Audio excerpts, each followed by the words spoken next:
এইখন কোন জেগা হয়? শিঙীয়া কুমাৰগাঁও। কি হৈছিলে নিশা কালি? নিশা কালি 12টামান হাতী আহি ওপৰত পৰিছে। মানে জংঘলত আহিছে, মানুহৰ ঘৰত আহিছে, আহি পেলাই ধান খাইছে, ধান খাই ৰাতিপুৱা আহি 2টা হাতী এইফালে আহি যাব নোৱাৰি ৱালখন ভাঙিলে ধান নদী।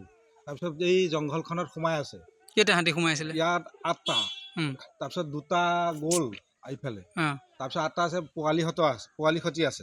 তাৰপিছত বন বিভাগ আহি খেদি আঁতৰালে। এইপৰা আঁতৰি গৈ সিফাল পালেগৈ। পুৱাৰ ভাগৰ পৰা বন বিভাগে অভিযান চলাই আছে। এতিয়া হাতীকেইটা ওলাই গ'ল নে? এতিয়া ওলাই গ'ল নে নাই হাতীকেইটা? এতিয়া এইখন বাৰীৰ পৰা ওলাই গ'ল বুলি শুনা পাইছো, কিন্তু সিফালে গ'লগৈ। কি ক'ব, নিশা হ'লে আচলতে সন্ত্ৰাসৰ সৃষ্টি কৰে বন্য হস্তীয়ে। বন্য হস্তীয়ে সৃষ্টি কৰে। আহ্বান জনাব কি আৰু, তেওঁলোকক কি আহ্বান জনাব? কিবা কিবি দি কৰি খেদি দিলেই হ'ল আৰু। এনে সিহঁতক খাবলৈ নাপাহে কৰে উত্তৰত, সিহঁতকতো বুল দি লাভ নাই হাতী। সেইকাৰণে কিছুমানে মাৰধৰ কৰিব নালাগে, মই মাৰধৰ কৰিলে বেয়া পাওঁ হাতী। ভালকে খেদি দিলেই হ'ল আৰু। হাতীকেইটা উলিয়াই নিলে। আমাৰ ৱালখনহে ভাঙিলে ৰাতিপুৱা 6টা বজাত ভাঙিছে। এইটো ৰাতিপুৱা হাতীকেইটা ইয়াত চৰিবলৈ আহে, চৰি পেলাই অলপ দেৰি হোৱাৰ কাৰণে হাতীকেইটা এই ৰেলৰ আলিৰ কাষতে কুমাৰগাঁও বুলি কয় তাৰ বাৰী এডৰাত ৰখি গৈছিলে।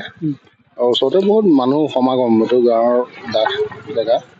সেইকাৰণে আমাক খবৰ দিলে, আমি প্ৰায় আহিলোঁ ৰাতিপুৱাই। আহি পেলাই হাতীকেইটা এতিয়া উলিয়াই আনিবলৈ সক্ষম হৈছোঁ। হাতীকেইটা উলিয়াই এতিয়া আমি বেলেগতে ঘন গগৈ বাৰী বুলি এখন আছে, তাত হাতীকেইটা এনে জেনেৰেলি আজি বহুত বছৰ ধৰি তাতে ৰয়গৈ। এতিয়া তালৈ পঠিয়াবলৈ সক্ষম হৈছোঁ। 6টা হাতী আছিলে। হাতী টোটেল ৰাইজে কোৱা মতে 6টাটো আমি নিজ চকুৰে দেখিছোঁ। তাৰ আগতে বোলে 3টা পাৰ হৈছে, 6 3 9টা হ'ব আৰু।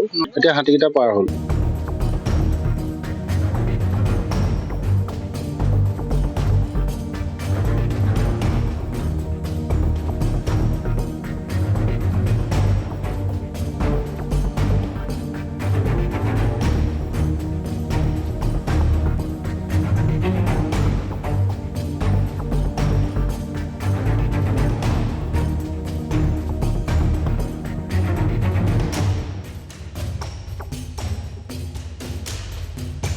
যিকোনো খবৰৰ বাবে যোগাযোগ কৰক 7099017330 লগতে 7099017110 নম্বৰত।